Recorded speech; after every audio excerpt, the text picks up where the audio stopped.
ඔට පුතේ මම හතරවෙනි පාඩමේ වැදගත්ම කොටසක් වලට අවසාන කොටස විදිහට තියෙන සාධක ඉපෙයි ආර්ථික බදුකුලියයි සංක්‍රාම ඉපෙයුම් ගැනයි ඔයාලට පොඩ්ඩක් පැහැදිලි කිරීමක් කරනවා. එතකොට පුතේ ඒකීය සැපයීම යටතේ අපි කතා කරද්දී ඒකීය සැපයීම යටතේ සංක්‍රාම ඉපෙයුම් ආර්ථික බදුකුලියකට සමාන වෙනවා. ඒ අවස්ථාවේදී ආර්ථික බදුකුලිය මම රතු පාටින් දක්වලා තියෙනවා. කළු පාටින් සංක්‍රාම ඉපෙයුම් දක්වලා තියෙනවා. ඒකට ආර්ථික බදුකුලියයි සංක්‍රාම ඉපෙයුමුයි සමාන වෙලා තියෙනවා.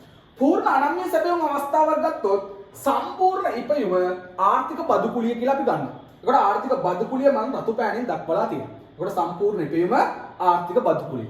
ඒ අවස්ථාවේදී పూర్ණ නම්‍ය සැපයුමක් ගද්දී සම්පූර්ණ ඉපයුම සංක්‍රාම ඉපයුම් වෙනවා. ඒ අවස්ථාව කළු පෑනෙන් මම ලකුණු කරලා තියෙනවා සංක්‍රාම ඉපයුම.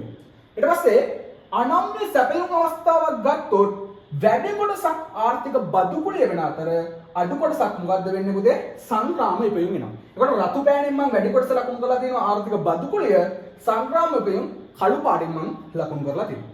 ඊට පස්සේ පුතේ නම්‍ය සැපයුම් අවස්ථාවක් ගද්දී අවසාන අවස්ථාව නම්‍ය සැපයුම් අවස්ථාව ඒකෙදි වැඩි කොටසක් සංක්‍රාම ඉපයුම් වෙනවා අඩු කොටසක් ආර්ථික බදුකුලිය වෙනවා. ඒකට රතු පෑනෙන් මම දක්වලා තියෙනවා ආර්ථික බදුකුලිය කළු පෑනෙන් දක්වලා තියෙනවා සංක්‍රාම ඉපයුම්.